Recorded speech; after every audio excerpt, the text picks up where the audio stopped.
Now we're going to learn the steps of painting Gongbi, the basic steps. The first step actually starts with a live sketch in front of real objects. Today we omit that part. We start from outline. The first step is outline. Let's say we paint a flower. We start outline the contour of the petals.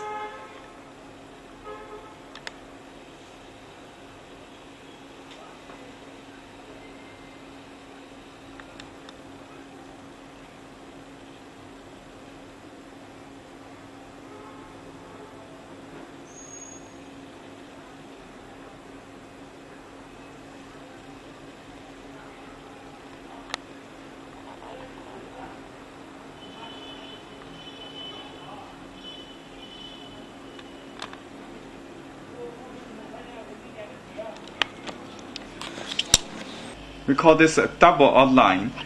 The brush we use is made of stiff hair or wolf hair with a very sharp tip. Normally we'll have a pencil sketch underneath, underneath or on this on rice paper. But today just a demo, so I paint free-handedly.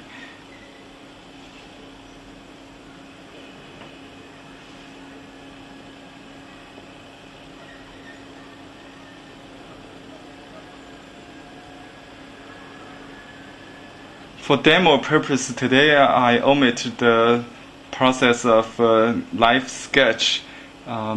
Traditionally, Chinese painting very emphasize on natural inspirations from live objects. So we don't really paint out of mind or from a blank of paper. We need some reference usually to start with.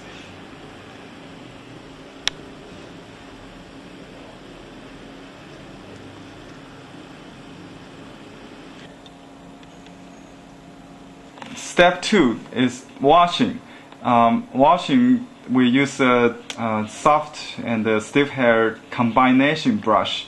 It's made of both soft sheep hair and wolf stiff hair. One of the brush is with clean water, and another brush is with color. And we have to hold the brush on the same hand. Like Professor Rao is doing.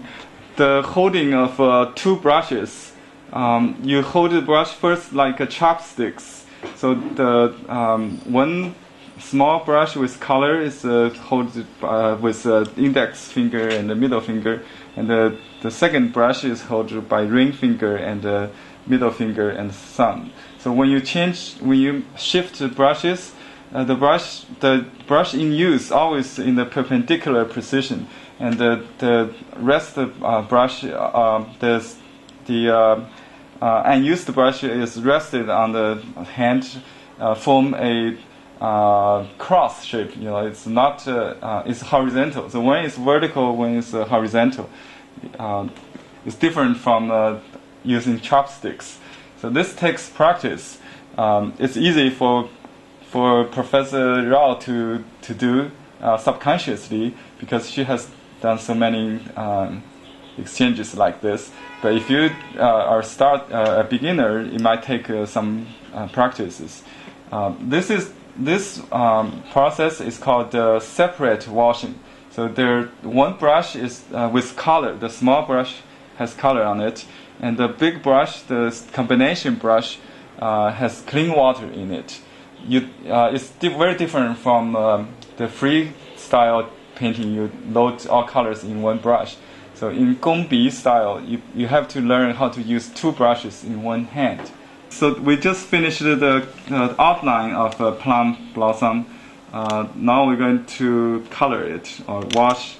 The characteristic of a plum blossom is the bloom before the leaves shoots come out. So we don't paint any leaves, only the branch and the flowers. That's different from cherries. Cherry same thing.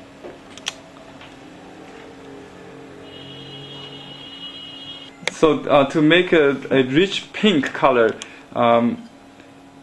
Professor Rao used several colors. Basically, the crimson or carmine. Carmine is a kind of a red color. Then she used a little bit yellow, a little bit amber, and a little bit mineral green. Because you cannot finish the painting in one step. You have to use 3 to 9 steps.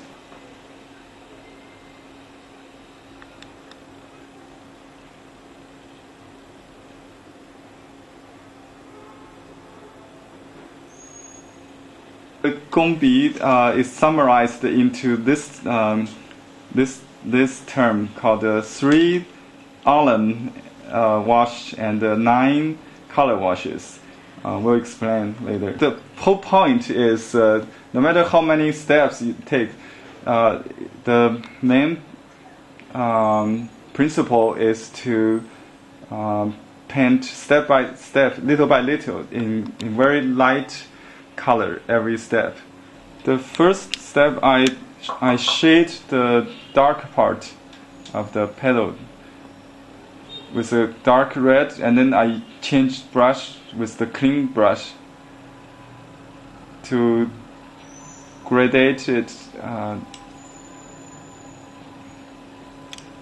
a little bit dark, then water. So the brush is exchanged rapidly.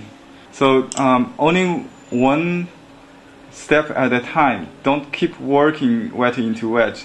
So that first petal is done, the first wash. Then you do the neighboring flowers while you're waiting for the first to dry.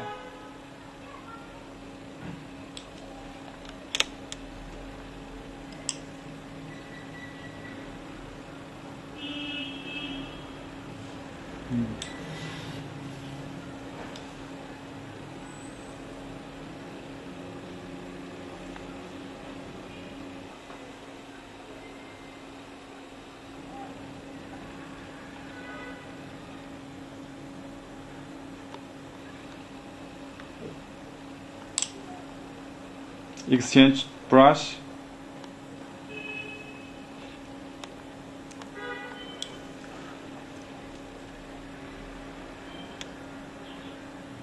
She made it look so easy. From the shade first. So the shady part first.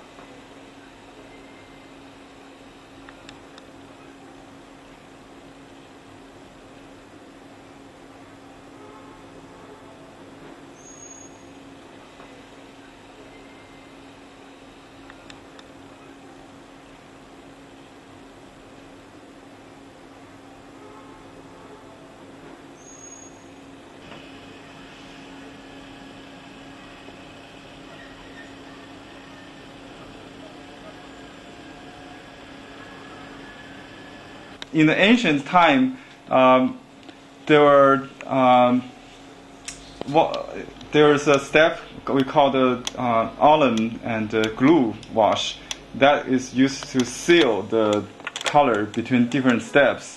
But now the color has a better glue in it or binding material in it, so you don't do that often.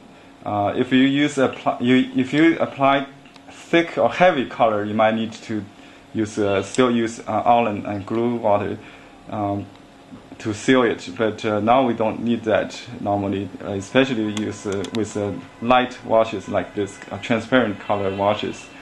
So now she is doing the second wash the same way, the dark color shading, then the clean brush gradation.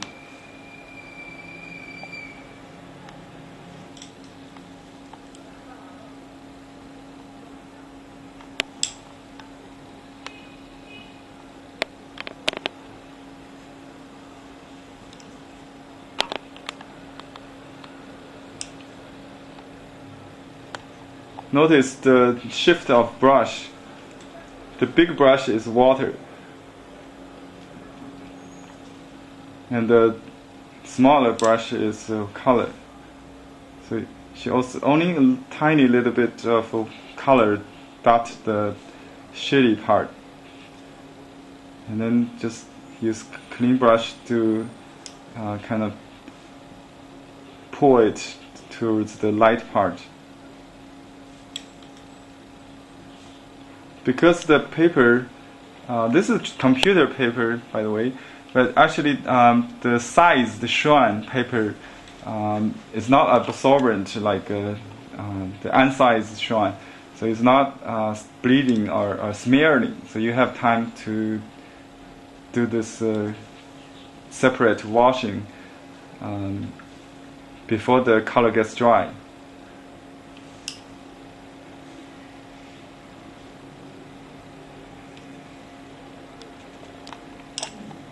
I'm going to show her hand movement again. Just pay attention on the movement. She does it very fast. See? That's the basic skill you need to master. You won't see this in books because the book cannot show this as clear as the video. It may take hundreds of words to describe this action. So you can see it more directly. That's why we videotape it today.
The Chinese ink does not smear like Indian ink or other ink, so you have to use sumi ink.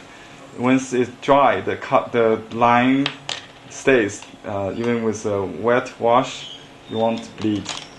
Now, Professor Rao is going to show us how to apply white on the petal.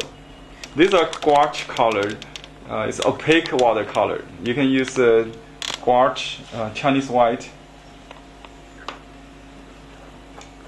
Traditionally, they add some shell powder, actually pearl powder, into the white to make it more metallic.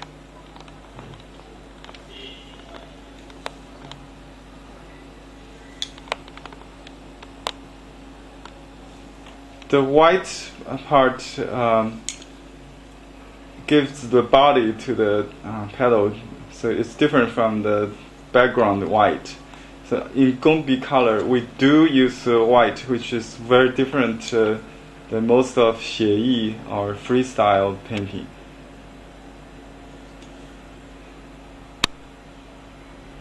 Especially if you have a colored background, the white will stand out more.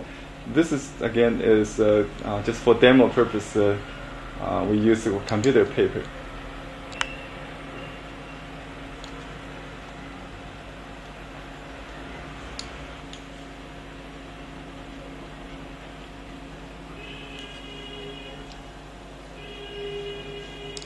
So she use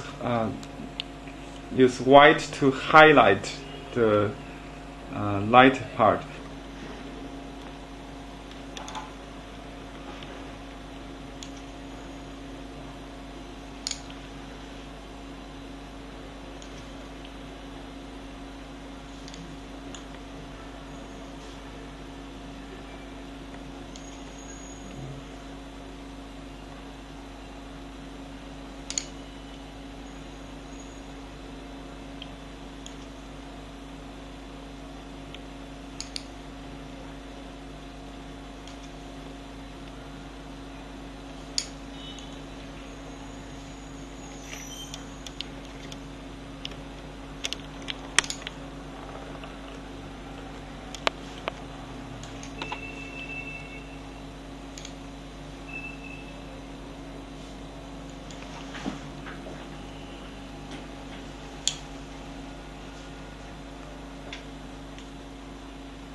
So she just described the overlapping wash or glazing.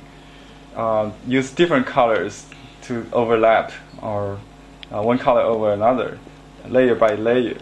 Now she's going to show us how to highlight or accenting. Accent. If the one wash, one color wash is not enough, we will use a separate wash again after the white overlap washing. Now we use separate washing again with dark red to highlight or accent. So T means to strengthen the effect.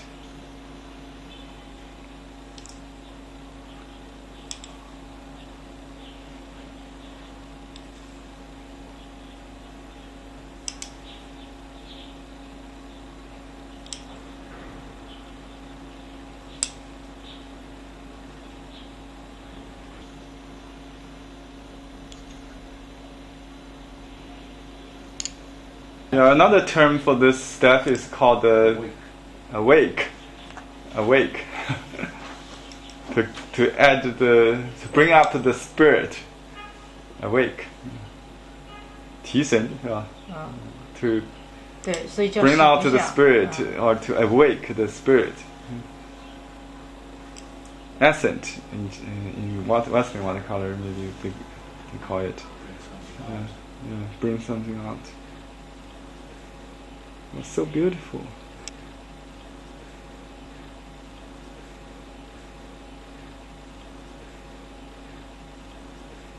Up to 9 times of washes, but we don't really need to count them as much as you need. Some part, she said, you may only one wash, but some parts it might take 5, 3, or even more, until it reaches the desired depth. Now we're going to wash the calyx. The color we use is the dark red and the ink. Just a tiny little color dot, and then use the clean brush. Notice the different brush on the same hand. I have to show this hand movement again, otherwise you don't see that. So alternating different brushes is the basic requirement to learn Gongbi, to paint Gongbi. If you use both hands, you will be too much trouble. So Professor Rao keeps emphasizing the importance of 写生 or join life join, because only by 写生 or join from life you can paint a good Gongbi painting. But now because she has experience and past impressions of memories of real flowers, so she paint from the memory or from the mind image from past 写生 or life joins. So she's tried to depict the very detailed natural color, like there's a little green tinge in the calyx.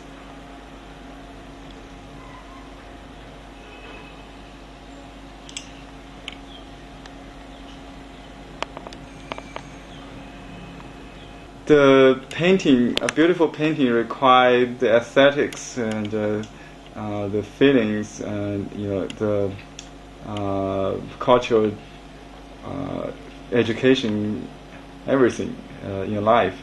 But today we only show a little part of it. That's the technical part, the skill. 那我把这个质感画一下。质感也是，质感呢，它就是说， Now we're going to paint the branches. The branch has the wrinkles similar to rocks in landscape painting. We use the wrinkle stroke or cun strokes. To depict the wrinkle.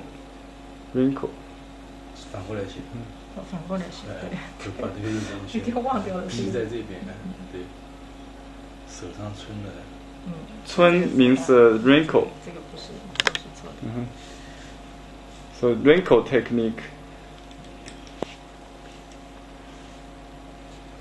A little bit dark, and then change brush to kind of drag it like a scratch in landscape painting.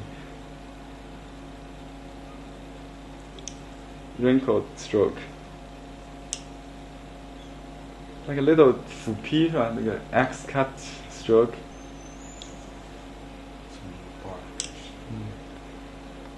Yeah. Notice she always start from the dark, like the bark, and then to pour the ink towards the light part with a clean brush.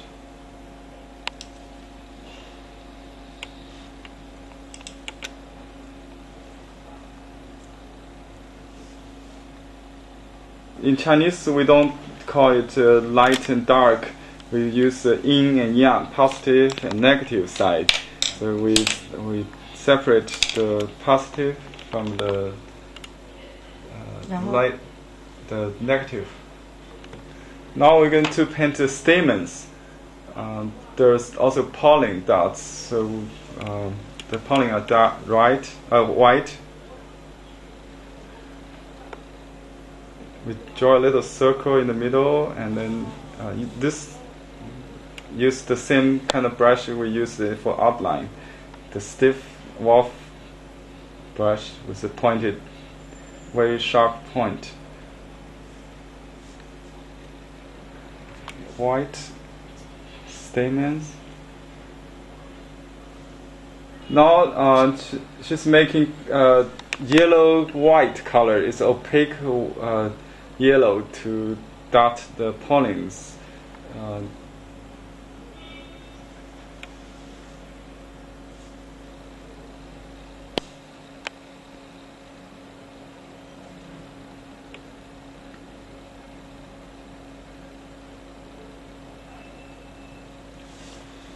Finally, we're going to glaze the branch with amber color. Amber color. 赭石 amber. This wash is called even wash. So we use even wash, even color, no gradation needed, because there's already gradation with the different tones of ink underneath it. So this we call even wash. Use only one brush is okay.